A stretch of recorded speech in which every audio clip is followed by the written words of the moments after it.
There we go. All right then. So again, I'll just give a brief overview here of the knowledge base, just to give you an idea for those that haven't been to these presentations before. So I should say first off that the knowledge base is a portfolio of applications, as you see here, that is commonly referred to as the knowledge base. It came about because the body of work of the RDA grew rather organically, bottom up rather, over the years, and that resulted in outputs being distributed between the RDA website, of course, between Zenodo, which came a bit later, and then in some cases in other websites as well. So what we have done here is to essentially consolidate this body of work into one place, the RDA Graph, as we call it, which is in the bottom here, and that essentially helps users identify anything related to the RDA, and also what the RDA Graph does is to harmonize, deduplicate, and essentially improve the data surrounding the RDA corpus. I'll get into more detail about the other components here in a bit. Let me just go to the next. Oh, this is what I already said here. Then the publication aspect of the knowledge base that we call the RDA Publisher, that helps publish RDA-related resources to Zenodo, but also into the graph that I just mentioned. Then we have the interface component of the knowledge base called the Discovery, which you will see soon when my colleague Lawrence, who has done most of the development on the knowledge base, demos them for you. And then finally, the Annotator is a browser extension which helps users annotate any web-based materials to essentially make them available to other users and to annotate them using RDA-related vocabulary to make them useful for other RDA working group members and users in general, as you will see soon. Then I will hand it over to Lawrence to walk you through the Discovery. Yes, thank you. I hope you can hear me fine also. Let me also share my screen. Where is it? Share. Now I hope you can see the knowledge base page. So, well, we'll start with the knowledge base overview, the dashboard that will show multiple facets that allow for filtering on the resources inside of the knowledge base. It is an AND selector, so we could select certain facets that are interesting to us. We could pick a certain working group or interest group, or a related institute, and it will automatically then drill down the resources that match our criteria. These then can be viewed in a more detailed overview, where we also can search for free text, as you can see, and then if we were to inspect them, we could get an even more detailed overview of said resource, also of course linking back to where it originates from. Another nice feature to this dashboard is it allows us to create our own dashboards in a sense, by allowing us to save our searches, which we could then share. So I could save a search, and this would allow me to share it. So then if I were to, for example, go to the one I just shared, you can see it shows the selected facets we had in the new link, which would allow users to embed them so they can create a dashboard that fits with their needs, for example, for a specific working group or a specific institute. And then, of course, there's also, let me clear the search real fast. There's also the option to search for the deposits of official publications in a sense, but we can also, with the annotator, select that we only want to see annotations made with the annotator tool. And the functionality is the same, the difference being then the type of resource we are searching on. Then an additional guidance tool in the dashboard or in the knowledge base is the knowledge drawer or the support material drawer. Move this real fast. This contains a set of documents that gives guidance on all kinds of related features and how to use them. Simply click on them and it will open the guidance that you are interested in. Which can then also be downloaded, of course, since it's just a PDF. And then also additionally, we have a help widget. So if any kind of support is needed or issues are found, they can be reported with the support widget. And that is it for at least the knowledge base dashboard. And then the second component would be the publisher. As mentioned by Simon, this can be used to publish resources or publications in a controlled manner. I am logged in, but normally you would log in with Orchid to get here. And then it will showcase a set of fields that Zenodo also expects, but the biggest difference being here that they are more controlled, tailored to RDA's needs. So then to quickly walk through it, we have the administrative section, which highlights some fields such as the depositor, which Zenodo community it will be published to, such as language. Citation allows for more detail for the publication, such as what the title will be, who the publisher will be, versions, descriptions, and then also, of course, that we can add contributors. So we can search in Orchid, but we could also add individuals that aren't in Orchid. So I could add myself, for example. And then I could select the type of contributor that I was, simply the same as Zenodo. Then additionally, we also can enrich the publication with some additional keywords, such as primary domains, RDA pathways, and also some more keyword-related vocabulary, such as core elements and features, SDG elements, and also some free text keywords, should the needs be there for it. And the next section is, of course, related works. Should any related works be needed for the publication, they can be entered here. Could add many as you like. And then lastly, also rights holders and the type of license. Rights holders by default is RDA. And then, of course, additionally, it does also allow, of course, for things like adding documents to the publication, which will then all be uploaded to Zenodo. Am I forgetting here any? Yeah.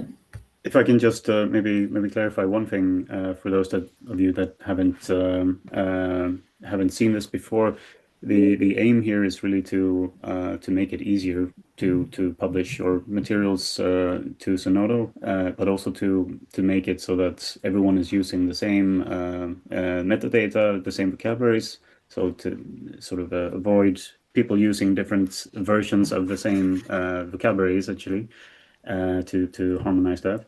But also maybe good to know is that this is being implemented on the RDA side. So you will hear more from Bridget probably in early next year about how we will implement this. But for now, it's just a kind of demonstration to see to show you what is in the horizon here. Francois? Yes, I put my question in the chat, but I think I tried to click on publish, and I am asked to sign in to ORCID, and I am very surprised I am not asked to sign in with my RDA account, which knows about my ORCID, to my knowledge, because this means anyone can publish under RDA banner, which I think is a bad idea. We should To say things a bit bluntly. Sorry, we are here to discuss. no. I appreciate it. Maybe we should clarify here that the reason why we're authenticating using ORCID is that essentially for technical reasons it's not possible to link the authentication method used on the RDA website, which is because it's based on WordPress, if I'm not misremembering here, Lars. Yeah, that's correct. But as to anyone can publish. The thing we should also mention here is that the publications will go to one of the communities listed there, and then they will be passed to Bridget, which is, I believe, the usual procedure at the moment still. So that there's a review process as well. It's really a two-step process where co-chairs usually would publish their publications, and then Bridget would have to review and approve them before they are actually published. Does that address the concern there, Francois?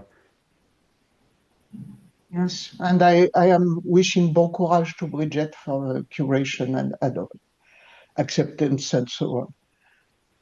Yeah, let's hope. Let's hope we don't get we don't get a bunch of junk submissions here, but I don't expect we will. But sorry, Lawrence, please continue. No worries. Thank you for the additional information. Yeah, another nice thing to show is, of course, the form can be quite extensive, and especially when filling it in for an actual publication, the time taken to do this can be quite long. So to show, we also have, of course, save functionalities. So I'll just make a quick test title to save. And then if I were to save it, then shown in the bottom, it will save it. And then if I go to the overview, as you can see, it shows to saved forms. This I can then edit, of course, this data. So I can edit the data set that I saved or the publication. I can also create a new one based on the one I filled in. So the benefit is if you have a publication that, of course, is very similar to others, metadata-wise at least, you can save yourself some time by creating it. So here I can edit it, and then as you can see, it shows the metadata that we had previously, including the files. Of course, you can also start over again, should you please. And then I can also show, I can make a new submission, and then I'll call it 2, for example, save it. And then, as you can see, there is a duplicate of it now. So this should also help people who are filling in the publisher and making publications with this, that, yeah, you can save yourself some time with methods like these. I think that is it for the knowledge base section. Then I'll move on to the annotator. And yeah, feel free to join along while I install this. It is Chromium based at the moment only. So I'll share the link, and people who do wish to try it can join me. Where is the meeting notes? Let me throw it in the chat. It should also be in the shared notes, I believe. Oh, thank you, Simon. Yeah. So the first step is to simply navigate to the page that contains the link to download the annotator. You can simply press the button that shows the latest version. By clicking it, it will ask you to save. I will save it. I already saved it, but can do it again. Oh. Place. Yeah. Okay. Then you, oh wait, I don't think you can see my windows. My apologies. Let me, where is, let me reshare real fast my entire screen instead, sorry. Yeah. I think it is this screen, okay. I think you should be able to see yourself for a moment. Yeah, then I'll go back here, there. So we simply navigate to wherever we have downloaded the annotator, and we simply export it. This, of course, differs per system you're using, but most systems will just allow you to right-click a zip and press extract here. Once the annotator is extracted, we go back to the browser, where most commonly in the top right, whether it's 3 dots, 3 bars, or maybe an option gear wheel, if you were to click it and go to extensions, it would find manage extensions there often, which I do believe is consistent across most, if not all, browsers. If you are at the extension settings, you will most likely find your own extensions here, but we would like to press the button in top right to enable developer mode. This will allow us to see 3 additional buttons, which we can do to press load extension, and then similarly we navigate to where we extracted the annotator extension. Navigating to the directory that contains it, we can simply press select, and the annotator extension is installed. Of course, this is temporary. We have applied for the Google Chrome browser extension store, but they have a very long and lengthy review process that's all manually by hand, and as such, it's taking a long time to get it approved. Once it is approved, of course, these setup steps can be completely forgotten, and you can simply navigate to the extension store and press the add button.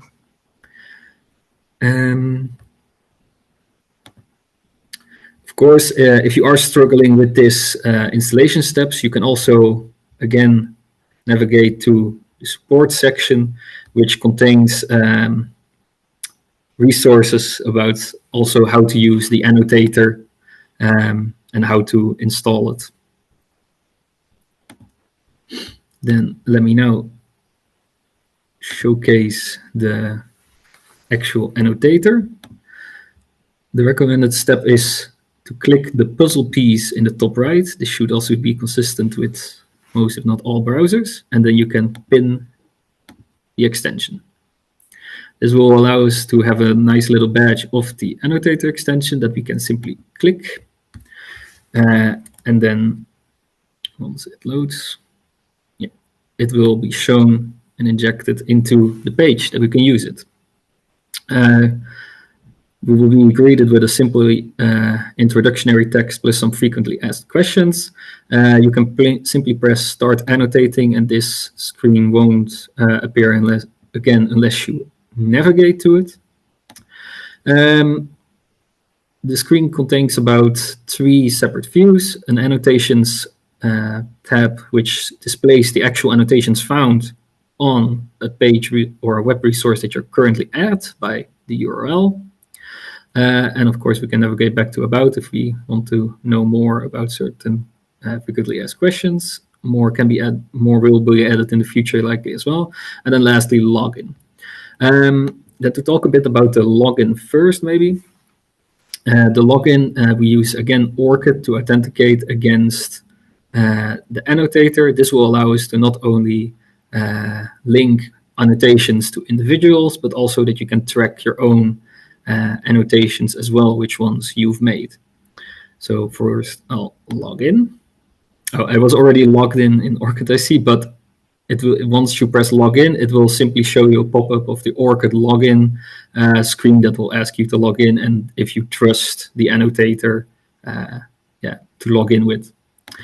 Maybe first the settings page, although I'll maybe later that. First, I'll just show the annotation process. It's as simple as simply selecting the text you are interested in, a little bulb will appear that asks if you want to annotate the tasks. By pressing it, it will annotate it in a fragment, and you can also see it's being highlighted. After that, we can then add metadata to this fragment to make it findable and also maybe more interesting and reusable for other individuals or groups. I'm just going to make a quick dummy annotation here. I'll just call it Go Data Research. Just copy the title. These are some basic free text fields that can be added if you liked. Should the language be different, that can be, of course, changed as well. There are some auto-filled in fields. Some are visible, some are not. For example, then the resource, which of course will be the web resource that we're currently at. After that, we are required to pick a resource type to show what this is. So we can, I'll just say specifications. And then we can fill in the additional metadata vocabularies that we feel relate to this web resource. I'm just gonna add some things to it that might not relate that much, but just for demonstration purposes, I'll add some things to it. Of course, as you can see, you can add multiple entries of the same vocabulary if multiple items relate to your annotation. So that, and then a nice feature also is you can save the items you've filled in. So then if you make an additional annotation, all these options that you've selected will be automatically filled in, and you can then, of course, also remove them again to create the annotation. So now I'll create annotation. Let me see, refresh my first, maybe that's the issue.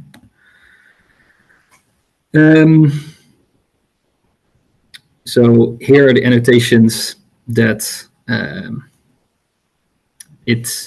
were made previously also. Some of the annotations that were made and didn't manage to anchor will be displayed here. This is also to do with that, of course, we can't control web resources as they are often owned by third parties.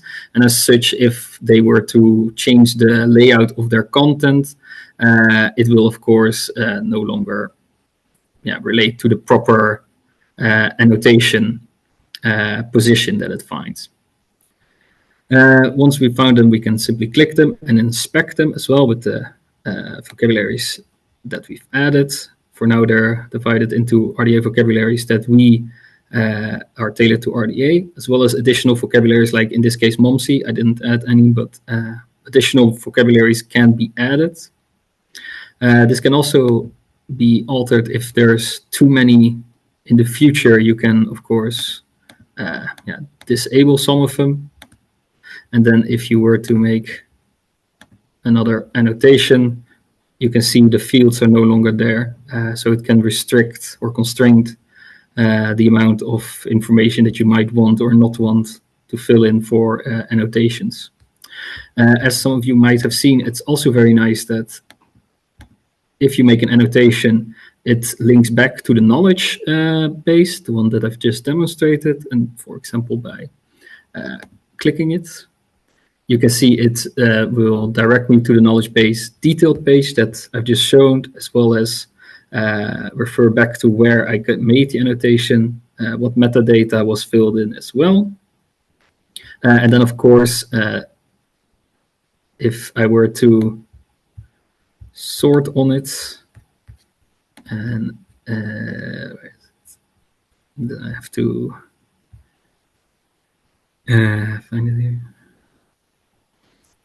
See where it's this one, the last one. Then it shows up and it works with the facets and filters as well. And that. So the idea with the annotator then or rather its use cases that it can be used with is, for example, for things like landscaping, as well as making definitions of different things, or if things need to be cited in other documents and it needs to come from a web resource, then this could be more controlled and searchable. So for pretty much things where you want to make an official citation or quote of a web resource, you could use this to control it and make it more reusable. Other than that, of course, this work is still in progress, so there will be updates to this, such as, for example, that it will be accepted by Google, so it will be in the extension store, as well as the port to Firefox, as that would then cover all major browsers. And that is it, I think, for the annotator. And then lastly, there are some challenges at the moment where we're still synchronizing the knowledge base with newer resources. At the moment, the only working groups or other type of data shown in the dashboards are the ones that are related to actual publications. This is still a work in progress, as well as the sync. We will make one more additional sync, so it will be up to date with the latest things. If any of you were to see that some things are missing, and that will then be all in progress still and coming. Did I miss anything, Simon? No, thanks, Lawrence. I think that's a good overview. Maybe just to clarify there that related to what you just said, if you can't find a working group, it is very likely that this working group has not yet made a publication. So this is why it's not shown in the results here. We're working on adding the working group case statements so that every working group that has been accepted will have an associated publication here, which and the case statements will also be quite useful to have, I think. But that's perhaps good to know. And just a minor point here about the use case of the annotator. Since we want to talk about use cases for working groups here today, one of the main intended use cases here is that when working groups do landscape analyses, as they often need to do, they have to go through a lot of materials that most of which don't end up being shared with others, except those that are published in eventual reports, etc. So this really helps working group members to make the most out of this very time-consuming effort and share their landscape work with others, essentially. But sorry, Francois, I saw you had your hand up. Since I am very selfish, my use case, one of my use cases is to find my own material in RDA. And so I was trying to check my output, and I found some, but not, at least one is lacking. So I don't know how you fetch authors of, because I know my name is on the output page as an author in that case. Mm-hmm. And similarly, I am trying to get all the working groups I am a member of. And I guess it may work. I am not sure they are all here, but because I am a member of many. So I don't know how you fetch the information. So the information comes from the RDA webpage. So everything that is displayed there should be in the knowledge base. But as Lawrence alluded to there, we are still working on setting up an API with the website that would synchronize the results daily, I believe it will be. So that. And we should mention here that one of the limitations we have currently is that that this automatic synchronization is not up, but a manual update of the data, underlying data, will be done this week, we hope, and then in the coming weeks, the automatic synchronization will be set up so that it will always be up to date. This underlying data. The output, yes, the output I am mentioning is not a new one. Is that? It's the Could GORC you? working group. It's one of the working group output. So I don't know how to. When I look at a screen in general, there is a failure. I am attracting bugs in general on applications, so I am sorry for that. Where do I report this kind of issue? To you or to Bridget or to whom? You can either create a ticket in the help desk that Linus mentioned earlier. That's on the bottom right of the screen, or you can also contact me or Vim directly. There's our addresses are linked in the collaborative notes there. But I appreciate you bringing this up. I mean, this is why we want to have these sessions to iron out any issues. And I think you, Francois, you're probably the perfect test case here because you have so much activity in the RDA. So it's really I think a good example here. As I told you, I am a bug attractor. So if I will report the issues I see. That's perfect. Thanks for that. Let me just share my screen briefly. Are there any other questions before I proceed?